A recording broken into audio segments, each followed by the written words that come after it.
Sepanjang tahun 1998 sampai tahun 1999, Banyuwangi diguncang oleh sebuah tragedi yang mengerikan. Puluhan orang tewas bukan dalam perang atau konflik terbuka, tetapi akibat sebuah tuduhan yang tidak kasat mata. Santet yang tidak kasat mata tiba-tiba berubah menjadi pembantaian terbuka. Di tahun 1998 memang tahun kegelapan bagi seluruh daerah Indonesia, sebab bagaimana bisa sebuah kepercayaan yang sudah ada berabad-abad berujung pada pembantaian begitu brutal. Apa yang sebenarnya terjadi di balik tragedi ini, siapa yang menjadi korban, dan siapa yang diuntungkan? Dalam kesempatan kali ini, kita akan coba menyelam lebih dalam tentang tragedi pembantaian dukun santet di Banyuwangi sepanjang tahun 1998 sampai tahun 1999. Ini adalah sebuah peristiwa kelam yang memunculkan lebih banyak pertanyaan daripada jawaban. Bersiaplah, karena di video kali ini kami akan mengungkap sisi kelam dari ketakutan, pemanfaatan, pengkambing hitaman, dan perebutan kekuasaan yang membentuk sejarah hitam bangsa Indonesia.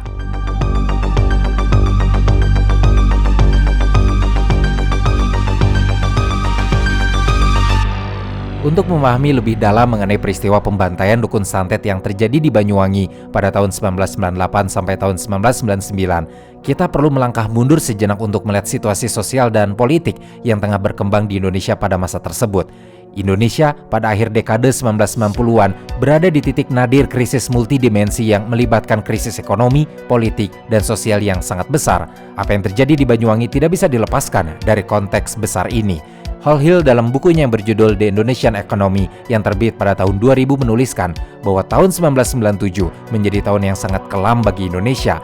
Krisis moneter yang melanda negara-negara Asia yang dimulai dengan jatuhnya nilai tukar mata uang BET Thailand akhirnya merembet ke Indonesia. Nilai rupiah anjlok secara dramatis, inflasi meroket, dan banyak perusahaan yang bangkrut. Situasi ini menyebabkan pemutusan hubungan kerja atau PHK besar-besaran, lapangan pekerjaan semakin langka, dan kemiskinan meningkat secara signifikan. Ekonomi yang semakin terpuruk memperburuk situasi sosial di Indonesia.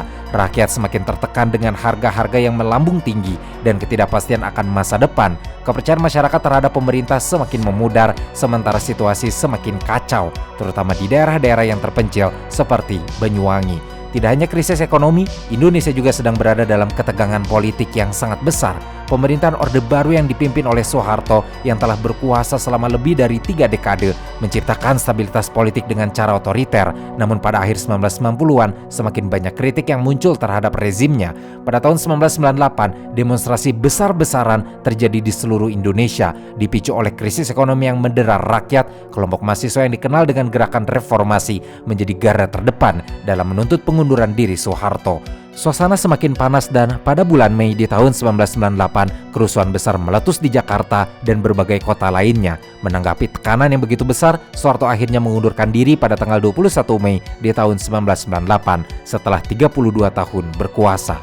Namun, kejatuhan Soeharto tidak serta-merta mengakhiri ketegangan. Setelah pengunduran dirinya, Indonesia memasuki masa transisi yang penuh ketidakpastian. Masyarakat tidak hanya menghadapi krisis ekonomi yang berkepanjangan, tetapi juga keguncangan politik dan sosial yang luar biasa. Perpecahan internal dalam tubuh masyarakat semakin tajam, dan ketakutan akan masa depan yang gelap mulai merasuki pikiran banyak orang. Dalam ketidakpastian yang melanda masyarakat, muncul berbagai cara untuk mencari penjelasan dan perlindungan. Salah satu cara paling kuat dalam masyarakat Jawa, termasuk Banyuwangi, dalam mencari penjelasan dan perlindungan adalah dengan mengandalkan dunia mistis dan kepercayaan terhadap ilmu hitam, seperti santet dan dukun. Kepercayaan terhadap dukun santet telah menjadi bagian dari kehidupan masyarakat sejak lama. Dukun santet dianggap memiliki kekuatan gaib yang bisa mempengaruhi kehidupan orang lain, baik itu melalui penyembuhan atau sebaliknya, dengan menyebabkan penyakit, kemalangan, atau bahkan kematian. Ketika bencana besar seperti krisis ekonomi datang, banyak orang mulai mencari penyebab dari segala bentuk musibah yang menimpa mereka. Dan tidak jarang, dukun santet menjadi sasaran kekerasan meski kadang tanpa bukti yang jelas. Banyuwangi, sebuah kabupaten yang terletak di ujung timur Pulau Jawa, memiliki karakteristik sosial dan budaya yang sangat khas. Di daerah ini, kehidupan masyarakat banyak dipengaruhi oleh tradisi dan adat istiadat yang sudah berlangsung secara turun-menurun. Salah satunya adalah kepercayaan terhadap hal-hal gaib, termasuk santet. Irwan Zulkarnain dalam buku yang berjudul Banyuwangi, Sejarah dan Budaya menyebutkan bahwa masyarakat Banyuwangi meskipun tergolong maju di beberapa bidang masih sangat terikat pada tradisi dan kepercayaan lama. Bagi mereka, dukun bukan hanya sekedar pengobat tradisional, tetapi juga bisa menjadi figur yang sangat penting dalam memecahkan berbagai masalah, baik itu penyakit fisik maupun persoalan kehidupan lainnya. Namun, dalam situasi yang penuh ketidakpastian seperti yang terjadi pada tahun 1998, peran dukun santet menjadi semakin vital. Ketika masyarakat merasa terdesak dan dihantui ketakutan akan kekuatan mistis, mereka mulai mengaitkan segala bencana dengan keberadaan dukun santet. Kepercayaan yang berlebihan ini menciptakan kondisi sosial yang sangat berbahaya. Dengan adanya ketidakpastian sosial yang disebabkan oleh krisis ekonomi dan ketegangan politik pasca Soeharto, masyarakat Banyuwangi mulai terjerat dalam lingkaran ketakutan dan kecurigaan. Dalam keadaan yang demikian, dukun santet menjadi simbol dari segala sesuatu yang dianggap sebagai penyebab dari bencana dan kesulitan hidup. Ini adalah latar belakang yang sangat penting untuk memahami mengapa kekerasan terhadap dukun santet dapat terjadi pada tahun 1998 sampai tahun 1999.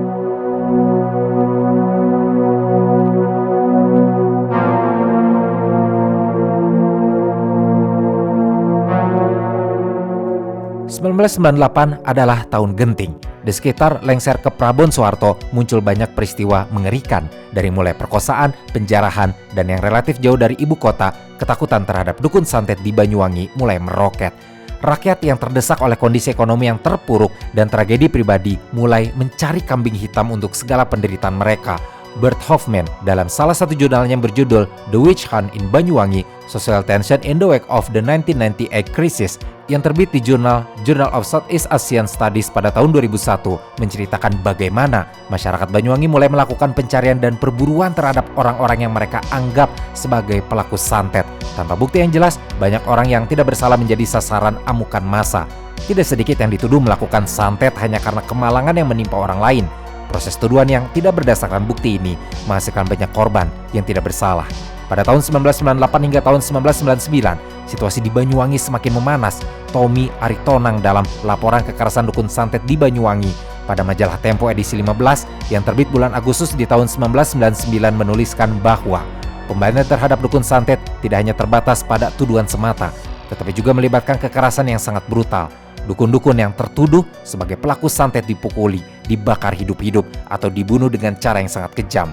Tirto dalam salah satu pemberitaannya mengenai pembantaian ini bertajuk Pembantaian Dukun Santet, Operasi Naga Hijau dan Teror kepada NU, memberitakan kesaksian dari salah satu anak korban yang bernama Untung Hadi. Dalam berita itu, Untung Hadi menjelaskan, selain membunuh ayahnya, para pelaku juga merusak rumahnya. Dan ketika suasana menjadi ruwet, tiba-tiba pondok yang berada di kebun pun dibakar. Dalam suasana genting itu, ia tak mendapati aparat desa seorang pun. Dan dalam keterangannya itu, Untung Hadi berspekulasi bahwa pembunuhan yang menimpa ayahnya mungkin sudah direncanakan. Peristiwa yang diberitakan itu terjadi di desa Pondok Nongko, Kecamatan Kabat, Banyuwangi, Jawa Timur. Dan masih di kecamatan yang sama, namun di waktu yang berbeda, Abdullah menjadi saksi peristiwa pembantaian saudaranya. Di desa Sukojati, Arifin kakaknya beserta istri dan anaknya dibantai sekelompok warga. Abdullah menceritakan bahwa kakaknya beserta istri kakak dan anak kakaknya dijemput massa. Dan dalam keterangannya itu juga, Abdullah menjelaskan bahwa massa yang membawa keluarga kakaknya itu bukan orang jauh, tapi warga kampungnya juga. Dan mengapa kakaknya menjadi korban? Abdullah menjelaskan itu karena kakaknya yang bernama Arifin dituduh punya ilmu santet. Pembunuhan-pembunuhan ini tidak terjadi dalam waktu singkat. Mereka yang dianggap dukun santet menjadi sasaran kemarahan massa yang sudah terprovokasi oleh rumor dan ketakutan yang berkembang. Massa yang terorganisir seringkali mendatangi rumah-rumah dukun santet, menyeret mereka keluar dan melakukan tindakan kekerasan yang tidak terbayangkan. Tindakan ini terjadi hampir setiap bulan, menciptakan ketegangan yang semakin parah. Secara nasional, peristiwa ini kemudian dikenal dengan sebutan dukun santet dan ninja. Resonansi pemberitaan pada peristiwa ini pun dengan cepat meluas, bahkan sampai pada pemberitaan internasional. Beberapa media luar seperti The Sydney Morning Herald edisi Sabtu tertanggal 7 November 1998 mengeluarkan berita atas pembantaian tersebut dengan tajuk berita Indonesian New Wave of Terror. Selain apa yang diberitakan oleh media Australia, BBC News Online edisi 13 dan 24 Oktober 1998 pun memberitakan pembantaian ini dengan dua judul berita. Pertama, berjudul Macabre Murder Swift Java, dan kedua, Indonesian Ninja War. Proses terjadinya pembantaian ini sangat terkait dengan ketidakpastian yang ditimbulkan oleh krisis ekonomi dan politik. Ketika masyarakat menghadapi kesulitan hidup yang luar biasa, mereka mulai mencari penjelasan mistis untuk menjelaskan musibah yang mereka hadapi. Dukun santet menjadi sasaran karena mereka dianggap memiliki kekuatan untuk menyebabkan penyakit atau bencana. Menanggapi ratusan peristiwa kasus pembunuhan dukun santet oleh ninja, Afton Ilmu Huda, tokoh Nadatul Ulama Jember, menyebutkan bahwa hal ini mungkin berkaitan dengan psikokultur di masyarakat setempat. Afton Ilman, menyebutkan bahwa di daerah Tapal Kuda Nahdlatul Ulama di Banyuwangi ini memang ada pemahaman tentang santet, meski persepsinya berbeda-beda. Mengenai ilmu santet yang dekat dengan kehidupan masyarakat daerah Tapal Kuda, khususnya Banyuwangi yang mayoritas warganya beretnis Osing atau Using, Hasan Ali, penggiat budaya Banyuwangi dalam wawancaranya dengan Sadikin dalam disertasinya berjudul Pembunuhan Dukun Santet di Banyuwangi, Studi Kekerasan Kolektif dalam Perspektif Konstruktivistik, menjelaskan bahwa Hasan Ali mengatakan bahwa santet bagi masyarakat Banyuwangi adalah realitas, ada, dan keberadaannya sangat diyakini. Hasan Ali juga tercatat dalam disertasi itu menyatakan bahwa mayoritas mereka mempercayai dan sudah menjadi bagian yang menyatu dalam keseharian masyarakat Using. Santet telah menjadi kosakata harian masyarakat Using.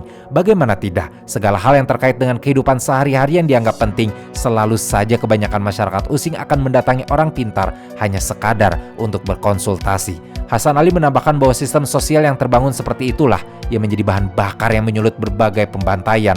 Hasan Ali pun dalam hal ini menyatakan bahwa masyarakat Banyuwangi menyerang sesuatu yang telah hidup dalam kesehariannya. Serupa dengan apa yang dikatakan oleh Hasan Ali, James Brown yang meneliti kejadian pembantaian ini dan akhirnya dibukukan dengan judul Perdukunan, Paranormal, dan Peristiwa Pembantaian Teror Maut di Banyuwangi 1998 menjelaskan bahwa peristiwa berdarah Banyuwangi tahun 1998 sebenarnya adalah kejadian yang berulang yang bisa disebut biasa, karena terkait dengan keadaan sosial masyarakat Using yang akrab dengan budaya dukun santet dalam keseharian.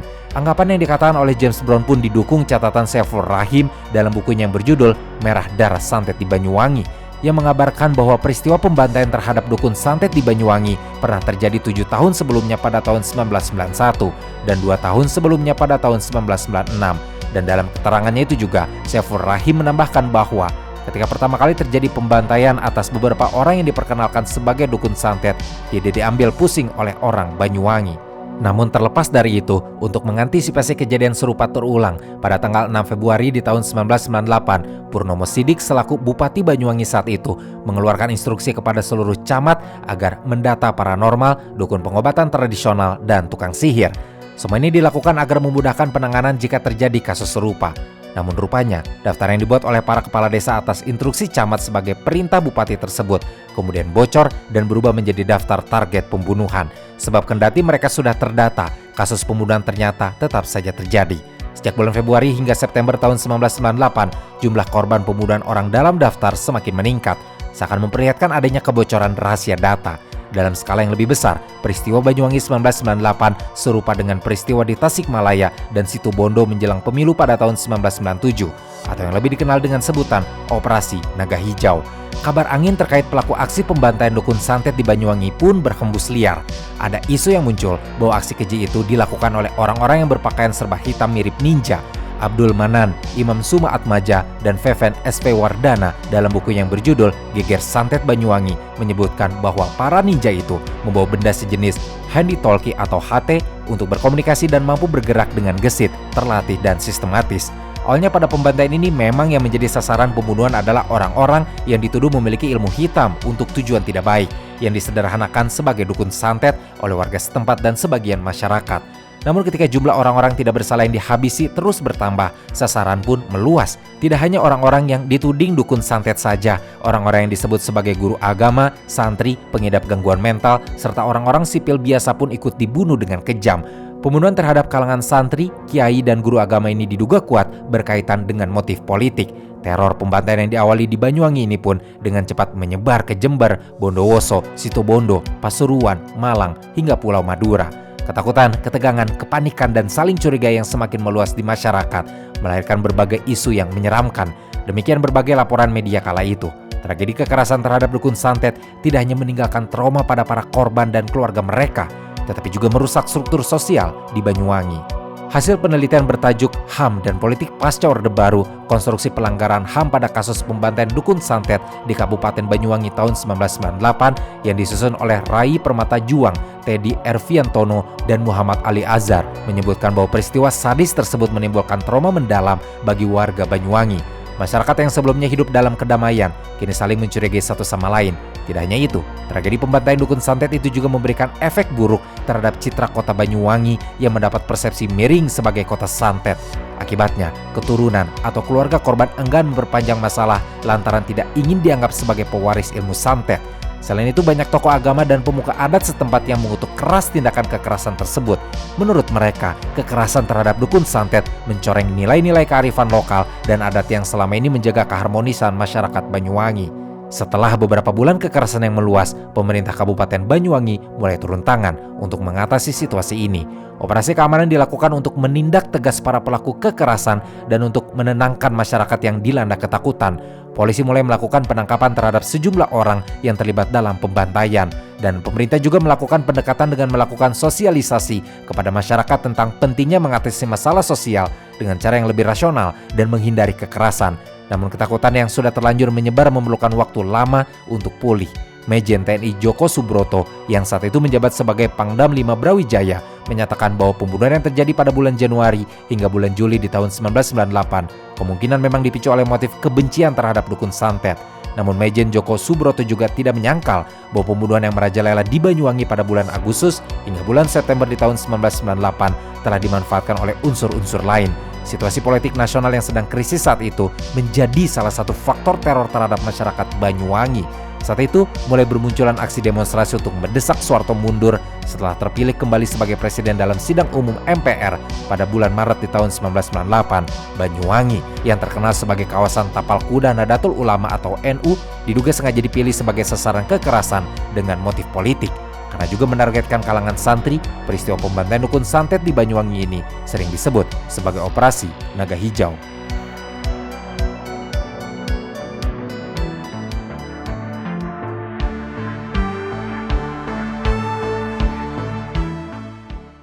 Setelah kekerasan yang terjadi, Banyuwangi menghadapi dampak sosial yang sangat besar. Ketika kepercayaan terhadap dukun santet berkembang begitu pesat, masyarakat terpecah menjadi dua kubu, mereka yang percaya dan mereka yang tidak. Ini memicu ketegangan yang merusak hubungan antar warga, menciptakan saling curiga dan ketakutan. Kepercayaan yang semula menjadi bagian dari budaya masyarakat lokal, kini bertransformasi menjadi senjata yang digunakan untuk saling menyerang. Salah satu dampak terbesar yang muncul adalah terpecahnya ikatan sosial dalam masyarakat. Masyarakat yang dulunya hidup rukun dan harmonis kini mulai diliputi rasa curiga yang mendalam. Orang yang sebelumnya bertetangga dekat tiba-tiba menjadi asing satu sama lain. Ini terjadi karena saling menuduh dan mencurigai adanya unsur santet di balik musibah yang menimpa mereka. Banyuwangi dalam waktu singkat berubah menjadi tempat yang penuh dengan ketegangan.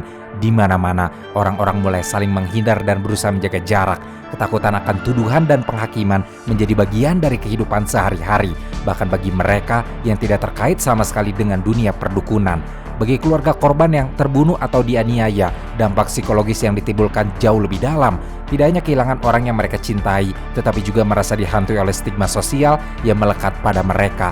Terlepas dari apakah korban benar-benar seorang dukun santet atau bukan, stigma buruk akibat ketakutan masyarakat membuat banyak keluarga menderita panjang.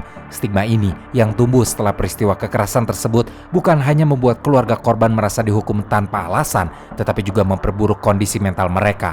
Rasa malu, rasa takut, dan perasaan terisolasi berkembang dalam masyarakat yang terpecah. Dan ketika gonjang-ganjing politik di tingkat nasional belum sepenuhnya normal, sebagian tersangka pelaku pembunuhan di lapangan, terutama di wilayah Banyuwangi, diadili dan dijatuhi hukuman pidana. Pada tanggal 7 Oktober di tahun 1998, pihak kepolisian Jawa Timur mengumumkan hasil investigasi terkait jumlah korban pembantaian dukun santet di Banyuwangi. Berdasarkan data pihak kepolisian, ada 85 korban meninggal, 3 orang terluka parah, dan 7 terluka ringan. Polisi juga melaporkan telah mengevakuasi 227 orang yang dicurigai sebagai dukun santet. Sedangkan pemerintah kabupaten atau Pemkab Banyuwangi mendata ada 115 korban dari peristiwa pembunuhan dukun santet. NU juga membentuk tim pencari fakta atau TPF untuk menginvestigasi jumlah korban dari tragedi berdarah ini. Hasilnya, NU melaporkan terjadi pembunuhan berantai dengan isu dukun santet yang bermula di Banyuwangi, kemudian meluas hingga ke 10 kabupaten lain. Menurut hasil pendataan yang dilakukan NU, ada 163 korban meninggal dari 5 daerah tapal kuda di Jawa Timur, yakni di Banyuwangi, Pasuruan, Pamekasan, Sumeneb, dan Probolinggo. Investigasi juga dilakukan Lembaga Bantuan Hukum Surabaya yang menemukan data 157 korban meninggal dan 10 orang terluka parah dalam tragedi pembantaian dukun santet Banyuwangi. Hingga kini, belum diketahui secara pasti siapa pelaku atau dalang di balik pembantaian dukun santet di Banyuwangi. Polisi dalam hal ini hanya menangkap 80 orang yang diduga sebagai pelaku, aktor intelektual, penyandang dana, dan eksekutor dalam pembantaian Banyuwangi 1998. Namun upaya hukum tersebut tidak menyentuh teka-teki yang menjadi pertanyaan di masyarakat, yaitu siapa aktor utama di baliknya. Suara-suara yang menuntut agar motif besar di balik teror rentetan pembunuhan ini diselidiki terus disuarakan, tapi selalu terkendala politik dan teknis hukum.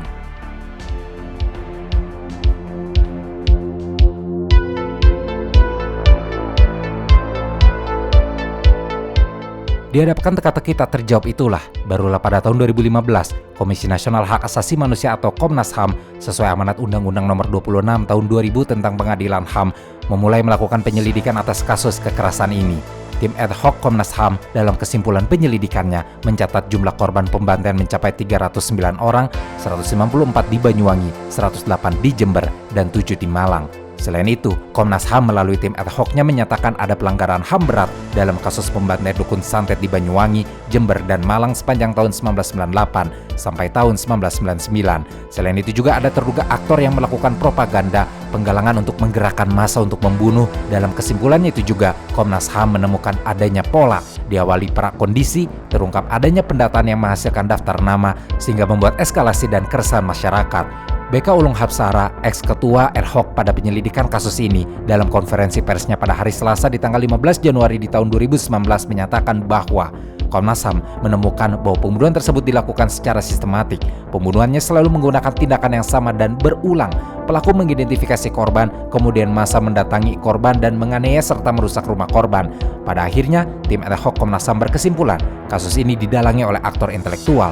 Penguat adanya aktor intelektual adalah karena kemunculan daftar nama orang-orang yang diidentifikasi sebagai dukun santet oleh Bupati Banyuwangi saat itu, Kolonel Polisi H.T. Purnomo Sidik. Daftar nama itu dikeluarkan dalam bentuk radiogram pada tanggal 6 Februari di tahun 1998 yang ditunjukkan kepada aparat pemerintah, mulai camat hingga kepala desa.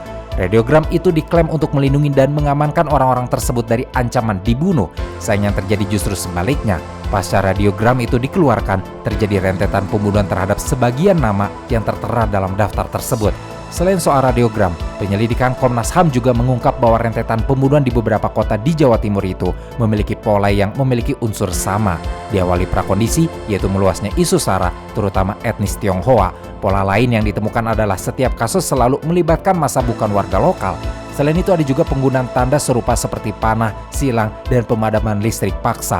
Tanda silang di rumah orang-orang adalah tanda target pembunuhan. Lainnya, ada penggunaan tanda berupa silang dan panah di rumah-rumah yang menjadi target. Tak kalah pentingnya, unsur sama yang ditemukan Komnas HAM juga terkait isu orang asing yang diduga TNI masuk desa. Dalam hal ini, Komnas HAM menemukan fakta lapangan bahwa kemunculan orang-orang yang bukan dari wilayah kejadian yang terlihat dari bahasanya terjadi sebelum pembunuhan terjadi. Dan atas fakta tersebut, BK Ulung Hapsara menyimpulkan adanya bukti permulaan yang cukup yang bisa mengategorikan pembantaian ini termasuk kejahatan kemanusiaan. Ini melanggar pasal 7 huruf B JO pasal 9 huruf A Undang-Undang Nomor 26 Tahun 2000 tentang Pengadilan HAM. Apa yang dikatakan oleh BK Ulung Hapsara pada kasus pembantaian dukun santet ini sebenarnya pernah disinggung lebih dulu oleh tim investigasi Nahdlatul Ulama cabang Banyuwangi yang mengumumkan hasil penyelidikannya dan menyimpulkan adanya dugaan keterlibatan aparat keamanan. Bahkan Said Akil Siroj yang saat itu menjadi ketua PBNU dalam salah satu artikel yang keluar di NU Online di tahun 2007 menyatakan bahwa dari hasil investigasi tim pencari fakta Nahdlatul Ulama, kesimpulannya kasus tersebut ada yang mendesain, merancang, ada yang mendanai. Untuk itu kasus pembantaian terjadi di Banyuwangi tidak mungkin kriminal biasa. Berbeda dari apa yang jadi temuan tim ad hoc Komnas HAM dan PBNU, Tempo yang melakukan investigasinya sendiri menemukan bahwa pembantaian ini justru banyak dilakukan oleh warga setempat.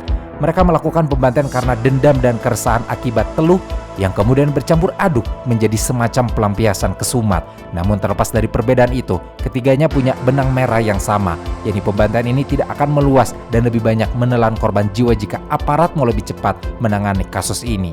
Dalam temuannya, Komnas HAM menyimpulkan aparat sebenarnya sudah mengetahui situasi bahkan telah menerima laporan, tetapi tidak atau sangat telat saat mengambil tindakan. Senada dengan temuan Komnas HAM, penyelidikan Tempo juga menyatakan aparat dinilai lambat, bahkan sengaja tidak mengintervensi pembantaian yang dilakukan warga. Menurut beberapa sumber yang berhasil didapatkan Tempo, pengabaian oleh aparat ini dilakukan karena aparat takut menjadi sasaran amukan massa yang jumlahnya tidak sedikit. Dalam terbitan Tempo yang bertajuk Banyuwangi Dirundung Isu Dukun Santet Jilid 2, Di sana tertulis keterangan salah seorang petugas yang mengatakan, jangan-jangan malah markas polisi dibakar. Tak cuma saat kejadian saja, pengabaian aparat terhadap pembantaian dukun santet yang terjadi di Banyuwangi dan sekitarnya merentet sampai pada proses penyelidikan kasus. Menurut Ketua Tim Kajian Komnas HAM, Muhammad Nukhairon, aparat enggan memberikan keterangan apapun terkait kasus pembantaian ini. Kepolisian daerah Jawa Timur yang mereka datangi bahkan secara eksplisit mengungkapkan bahwa tidak sepatutnya kasus ini dibeberkan karena peristiwanya sudah terjadi lama sekali dan bakal menimbulkan luka lama. Di sisi lain, Komnas HAM juga mendapati hal yang sama ketika mendatangi Kodam 5 Brawijaya. Saat dimintai keterangan, Kodam enggan buka suara dengan alasan data lama seperti kasus pembantaian dukun santet pada tahun 1998-1999 sudah tidak mungkin ditemukan. Dokumen-dokumen yang ada kemungkinan besar musnah atau dimusnahkan. Pernyataan dari Kodam Brawijaya tentunya mengecewakan. Ini lantaran menurut Nukhairon, seharusnya lembaga negara memiliki arsip meskipun menyangkut data-data lama. Komnas HAM yang juga sebagai lembaga negara seharusnya bisa mengakses data-data tersebut. Kendala-kendala dalam mengungkapkan fakta ini yang tak ayal membuat tragedi berdarah pembantaian dukun santet tidak pernah mendapatkan titik terang. Apalagi pada tahun 2018, Komnas HAM menyerahkan hasil penyelidikan ini ke Kejaksaan Agung. Namun hingga saat ini belum ada tindak lanjutnya. Akibatnya jelas berdampak pada keluarga korban. Dalam wawancara bersama BBC Indonesia pada tahun 2023 lalu, beberapa keluarga korban pembantaian dukun santet masih harus hidup dengan bayang-bayang stigma sosial. Selain itu, pemerintah sendiri sampai saat ini hanya mengakui pembantaian dukun santet di Banyuwangi tahun 1998 sampai tahun 1999 sebagai 12 pelanggaran HAM berat di Indonesia. Namun seperti apa yang dikatakan Daniel Awigra dari Executive Director of Indonesian Human Rights Working Group dalam wawancaranya dengan Magdalene pada bulan Januari di tahun 2023, bahwa hal tersebut dinilai hanya gimmick atau retorika semata. Daniel Awigra mengatakan bahwa pemerintah seharusnya menggunakan kewenangannya untuk langsung mengusut kasus pelanggaran HAM berat secara terang benderang, bukan kembali menegaskan temuan serta laporan yang sudah dikerjakan oleh Komnas HAM. Dan seperti bisa kalian tebak, tokoh intelektual peristiwa pembantaian dukun santet yang terjadi di Banyuwangi sepanjang bulan Februari di tahun 1998 sampai bulan Oktober di tahun 1999 ini secara hukum belum menemui titik terang. Kejadian ini masih tertutupi selimut kabut dan tak sampai kapan akan diselesaikan secara berkeadilan.